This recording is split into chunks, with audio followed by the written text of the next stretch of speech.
Hello everyone, welcome to this lecture on important current affairs from last previous year questions of BPSC exam. So BPSC has conducted many exams. Last के 4-5 महीने में BPSC ने बहुत सारे exams conduct कराए हैं, उनमें से हम एक एक पेपर उठा रहे हैं, है ना।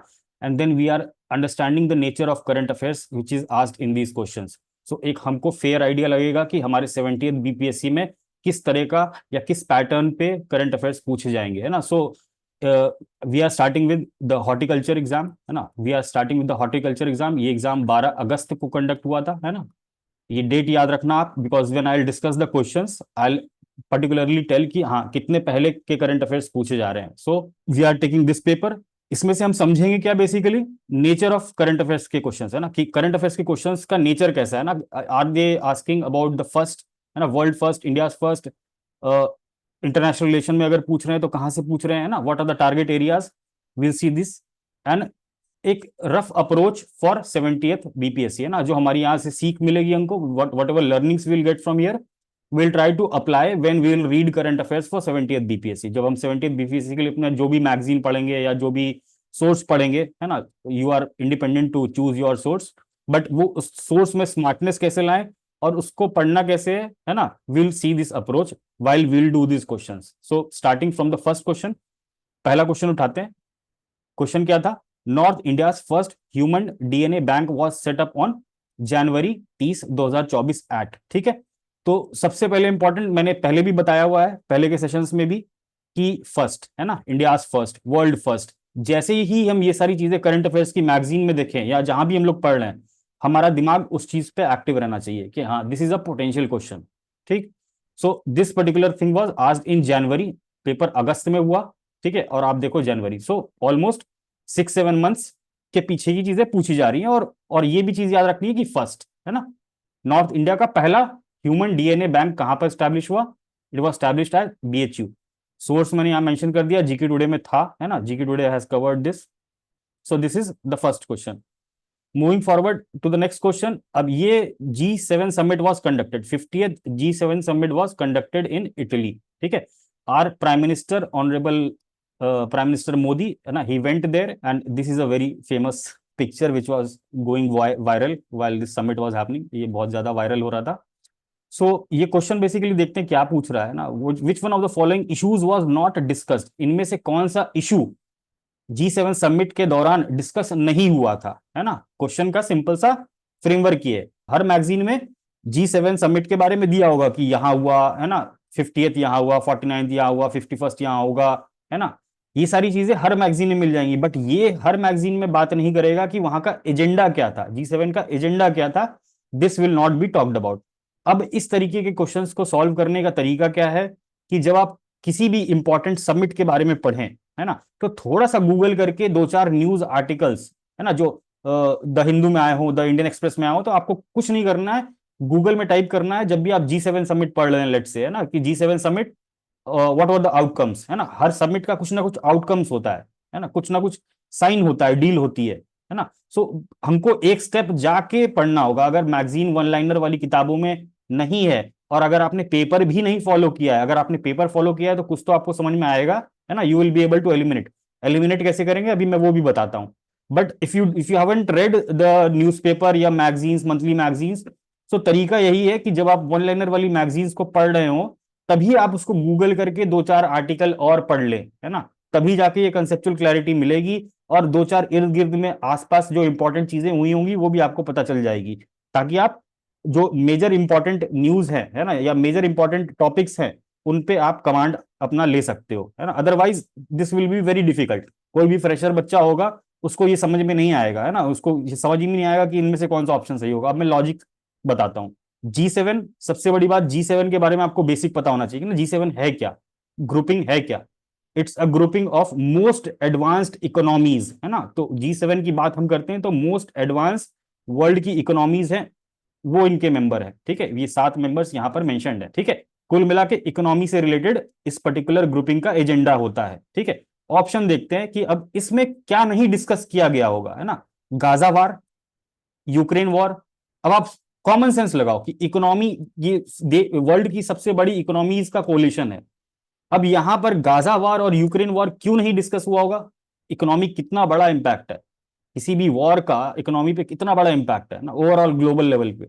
सो अगेन इसके बारे में बात तो की गई होगी है ना, ऑप्शंस एलिमिनेट करने की बात कर रहे हैं। यूक्रेन वॉर ऑब्वियसली बात की गई होगी। क्लाइमेट चेंज, अब आप सोचो कि क्लाइमेट चेंज अगर हो रहा है तो हर चीज चेंज हो रही है ना, from agriculture to trade to like whatever you say, है ना, जो भी इकोनॉमिक पे इम्पैक्ट होगा क्लाइमेट चेंज का, क्या वो डिस्कस नहीं किया गया होगा? Let's see this option, UN reforms. अब यूनाइटेड नेशंस का रिफॉर्म, जो सिक्योरिटी काउंसिल का रिफॉर्म है या यूएन का जनरल रिफॉर्म्स है, वो G7 का पार्ट क्यों होगा? आप सोचो। वो तो ये चीज तो लास्ट के मेरे ख्याल से 30 40 50 साल से चली आ रही है ना, हर समय डिस्कस होता है, तो इसमें G7 में डिस्कस होने का इसका कोई सेंस नहीं बनता। ठीक है, सो अगर आपको एलिमिनेशन करके भी जाना था तो इतना बेसिक पता होना था कि ये G7 की जो ग्रुपिंग है, इसका मेन पर्पस क्या है, इसके मेंबर्स जो है वो हैं कौन, है ना। So this could have been solved through elimination also if you know the basics, है ना, if you know what is G7, उसका काम क्या है, क्लियर। सो मूविंग फॉरवर्ड, यहाँ पर मैंने ये बता दिया है एजेंडा, आपको पढ़ना हो तो पढ़ सकते हैं ना, एजेंडा आप देख लो यहाँ पर क्या है, क्या था, है ना, Russia Ukraine war, developments in the middle east, middle east मतलब अपना ये Israel Palestine Gaza, Africa, migration, energy, artificial intelligence. अब सब देखो, अब सब चीज का इकोनॉमी से लिंकेज है ना, situation in Asia Pacific, global economic security, है ना, ग्लोबल इकोनॉमिक सिक्योरिटी में क्लाइमेट चेंज भी आ गया। सो यूएन रिफॉर्म्स नहीं है ना, यूएन रिफॉर्म्स के लिए और भी प्लेटफॉर्म्स है ना, यूनाइटेड नेशंस का ही प्लेटफॉर्म है ना। So UN reforms will was not discussed, clear. जब हमको पढ़ना है करंट अफेयर्स की मैगजीन से भी इंपॉर्टेंट सबमिट्स, तो थोड़ा सा गूगल करके बेसिक चीजों को भी पढ़ लेना है ना, साथ साथ।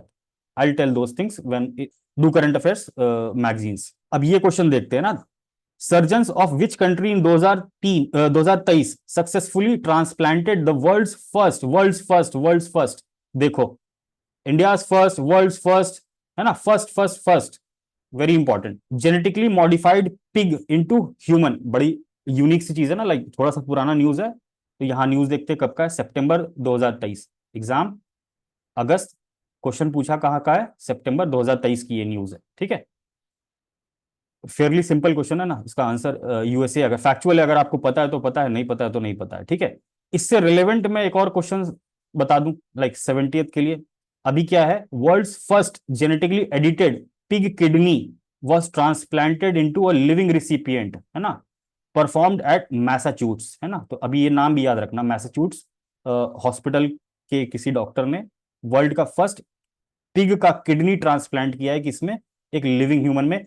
और ये न्यूज कब की है, मार्च 21, है ना, मार्च 21 मतलब 21 मार्च 2024 की है।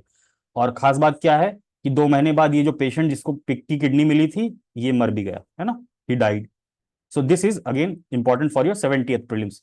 सो ऐसे क्वेश्चंस आपको किसी भी वन लाइनर मैगजीन में मिल जाएंगे, है ना। सो this is fairly easy question. अब ये क्वेश्चन देखते हैं, this is very interesting. UK में इलेक्शंस हुए थे अभी, है ना, यूके में इलेक्शंस हुए थे। इन्होंने डायरेक्टली नहीं पूछा कि अभी कौन सा प्राइम मिनिस्टर बना है या कैबिनेट का कौन सा मेंबर है ना, या कोई स्पेसिफिक नाम, ऐसे नहीं पूछा। इन्होंने पूछा कि ऋषि सुनक से पहले कौन था, मतलब जो सीक्वेंस है आपका, है ना, बैकग्राउंड। क्योंकि स्पेशली अगर मैं ब्रिटेन की बात करूं तो लास्ट के 3 4 सालों में बहुत सारे प्राइम मिनिस्टर्स चेंज हुए हैं, है ना। आप देख लो, बोरिस जॉनसन 2019 से 22, है ना, उसके बाद लिज ट्रस आई थी, बस 1 महीने रही थी, सितंबर अक्टूबर, 1 महीने भी नहीं, है ना, 20 25 दिन रही थी, ठीक है। उसके बाद ऋषि सुनक आए थे ना, 22 से 24 तक। एंड देन अभी जो इलेक्शन हुआ है उसमें कीर स्टारमर वाज इलेक्टेड, है ना। और ये किस पार्टी से है ये भी याद रखना ना, he was from which party, conservative party, he is from labour party. Conservative party बहुत समय बाद हारी है ना, कि लगभग 20 25 साल बाद हारी है। So Keir Starmer belongs to which party, he belongs to Labour party. So this is how BPSC is asking question. वो डायरेक्टली आपसे नहीं पूछ रहा है कि अभी कौन इलेक्ट हुआ है ना, ये बहुत ही बच्चा वाला क्वेश्चन हो जाएगा। बट ही इज आस्किंग कि थोड़ा सा बैकग्राउंड बताओ मेरे को कि ऋषि सुनक से पहले कौन था, ठीक है। So Liz Truss was the answer. एक और चीज मैं बता दूं, अभी जो ये नई गवर्नमेंट बनी है ब्रिटेन में, इनमें इसमें एक Indian origin MP Lisa Nandy, है ना, is part of UK prime minister Keir Starmer's cabinet. तो कैबिनेट में ये मंत्री बनी है, और कौन सी मंत्री है, कल्चरल सेक्रेटरी। तो इंडिया में जैसे मिनिस्टर बोलते हैं, यूके में उसको क्या कहते हैं, सेक्रेटरी। तो कल्चर की सेक्रेटरी बनी, तो ये नाम याद रखना 70th के लिए।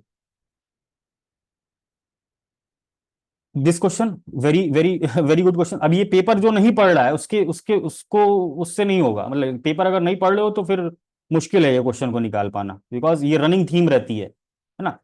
Name the election commissioner who resigned from his post ahead of the Lok Sabha election. तो हमारा जो लोकसभा इलेक्शन हुआ था उसके जस्ट कुछ दिन पहले जो हमारे इलेक्शन कमिश्नर थे उन्होंने रिजाइन कर दिया था। So his name was Arun Kumar Goyal. और ये बहुत बड़ी कंट्रोवर्सी हुई थी, क्यों? क्योंकि जो हमारा इलेक्शन कमीशन है वो 3 मेंबर बॉडी है। इस इनके रेजिग्नेशन के बाद सिर्फ एक मेंबर बच गया था। तो बहुत बड़ा सवाल उठ गया था कि क्या एक मेंबर का कमीशन है ना, इलेक्शन कमीशन जो हमारा 1980s में था है ना, जब जब 3 मेंबर ऐड किए गए थे। आप पॉलिटी में ये चीज पढ़े होंगे है ना, कि पहले एक मेंबर कमीशन था, फिर बाद में उसको 3 मेंबर कमीशन कर दिया गया है ना। सो अभी फिर से इनके क्विट करने के बाद सिर्फ एक मेंबर बच गया था इलेक्शन कमीशन में। और ये बड़ी चिंता थी कि एक मेंबर के साथ ये लोकसभा का इलेक्शन कैसे कंडक्ट किया जाएगा। So this was continuously in news है ना, जब रेजिग्नेशन हुआ था बहुत ज्यादा कंट्रोवर्सी हुई थी। अगर आप पेपर नहीं पढ़ रहे हो या हल्का फुल्का भी आपने देखा नहीं है उस समय, तो आप ये कोई मैगजीन कवर कर ही नहीं सकता है ना, किसने क्विट किया किसने। अब मैगजीन में कवर कितना होगा कि बस ये नए कौन से अपॉइंट हुए थे है ना, सारी मैगजीन्स में ये कवर होगा भी नहीं कि कौन क्विट किया था। But BPSC is asking question directly, they are picking it from newspaper. So again Arun Goyal. Again election से रिलेटेड, ठीक है, प्रेमा खंडू। अपना लोकसभा इलेक्शन के साथ बहुत सारे स्टेट्स के भी इलेक्शन हुए थे, उसमें अरुणाचल का भी इलेक्शन हुआ था। And Prema Khandu was appointed as, like he took oath of Arunachal Pradesh है ना, he took oath as the chief minister of Arunachal Pradesh for the third term. अब ये सब पेपर में बहुत बार आता है ना, बड़ी बड़ी हेडिंग्स में होता है। तो एक बार भी आपको दिख जाए ना, और आपने फोकस लाइक एक बार ध्यान दे के भी पढ़ लिया है कि थर्ड टाइम है कि फोर्थ टाइम है। और वैसे भी ये मैगजीन में होगा है ना, ये सारे वन लाइनर मैगजीन्स में होगा। So third consecutive term. This was an easy question, इतना टफ नहीं है, बट हाँ मैगजीन में दिया है, दिया होगा, ऑलमोस्ट दिया होगा ये है ना, सब सारे मैगजीन्स में कवर्ड होगा, बट पेपर में भी these things are coming. Next question, with which country India recently signed a pact to establish local currency settlement system. ठीक है, वेरी इंपॉर्टेंट। इस तरीके का कोई भी एग्रीमेंट हो, जो बहुत सारे एग्रीमेंट्स हुए हैं, will see those agreements in the coming days. ठीक है, सो इंडिया यूएई के बीच में ये एग्रीमेंट हुआ था करेंसी सेटलमेंट का है ना, लोकल करेंसी सेटलमेंट का मतलब अगर इंडिया यूएई से तेल खरीद रहा है ना, सो इंडिया किस करेंसी में पे करेगा उसको, अब उसको रुपीज में पे करेगा। ठीक है, हिस्टोरिकल, देखो हिस्टोरिकल, कोई भी बहुत बड़ी चीज हो है ना, historical, for the first time ever है ना, for the first time ever. आप देखो जब न्यूज़पेपर में आप पढ़ोगे या करंट अफेयर्स में पढ़ोगे, तो इन सब चीजों पे खास करके ध्यान रखना है। वहां पर न्यूज जो करंट अफेयर्स है उनमें एक लाइन में दिया होगा या 2 लाइन में दिया होगा, उसको हम थोड़ा सा गूगल करके वापस से देखेंगे कि उसकी इंपॉर्टेंस क्या है। मुश्किल से 10 सेकंड 15 सेकंड 1 मिनट लगेगा है ना। You have to read those things also in the coming days है ना, जब हम लोग मैगजीन को कवर करेंगे। आई टेल कि हाँ आपको ये चीज गूगल कर लेनी है, ये इंपॉर्टेंट है। सो अगेन इंटरनेशनल वाले पार्ट में आपने देखा कि किस तरीके से किस इंपॉर्टेंस के बेस पे चीजें पूछी जा रही है ना। Then Bharat Ratna, again very important, बहुत इंपॉर्टेंट न्यूज था, न्यूज है ना, बहुत इंपॉर्टेंट करंट अफेयर्स है। विच of the following is not a recipient. 5 लोगों को मिला, पांचों के नाम आपको याद होने चाहिए। It's a very easy question है ना, प्रणब मुखर्जी को नहीं मिला है। ये 5 लोग है। Karpoori Thakur, Karpoori Thakur is very important. अगर आपको इनको पढ़ना भी है तो आप इनका विकीपीडिया पेज को अच्छे से पढ़ के जाएंगे है ना, उसमें से कोई भी फैक्ट इनके बारे में पूछा जा सकता है बिहार करंट अफेयर्स बना के है ना। L K Advani, PV Narasimha Rao, Chaudhary Charan Singh and M S Swaminathan. तो एम एस स्वामीनाथन के बारे में भी थोड़ा पढ़ लेंगे है ना, कि उनका क्या रोल था, कंट्रीब्यूशन था। Then you have which European country recognise Palestine state in June है ना, जून जून देखो अगस्त जून। सो बहुत पुराना नहीं है, 2-3 महीने पुराने, मैक्सिमम चीजें 2-3 महीने पुरानी है ना, 3-4 महीना मैक्सिमम। तो अगर 17 क्वेश्चन है तो लगभग 10 क्वेश्चन 12 क्वेश्चन 4-5 महीने के अंदर के हैं है ना, 2-3 क्वेश्चन बाहर के हैं है ना, लाइक बहुत पुराने। Which European country recognise Palestine state in June 2024। तो पैलेस्टीन इजराइल का कॉन्फ्लिक्ट चल रहा है, वहां से आप देख लो कितने क्वेश्चन आगे भी हैं, 1-2 क्वेश्चन। ठीक है, सो पैलेस्टीन को यूरोप की कौन सी कंट्री ने रिकॉग्नाइज किया जून में। ठीक है, बहुत सारी कंट्रीज ने रिकॉग्नाइज किया 2024 में, इनमें से कौन कौन सी थी? Norway, Spain, Ireland. ये मैंने जीके टुडे में कवर करवाया हुआ है ना, आप देखोगे तो मिल जाएगा। फिर इसके बाद इन 3 कंट्री के बाद किसने लेटेस्ट ज्वाइन इसको रिकॉग्नाइज किया था जून में? स्लोवेनिया ने, स्लोवेनिया। ठीक है, तो आंसर क्या था? स्लोवेनिया। अगर क्वेश्चन ऐसे भी फ्रेम किया जा सकता है कि which of the following countries recognised, और इनमें से सब नाम दे दे और 1 2 3 ना स्टेटमेंट बेस दे दे कि 1 2 3 ओनली, 2 3 4 ओनली, है ना, इस तरीके से भी ऑप्शन फ्रेम हो सकता है।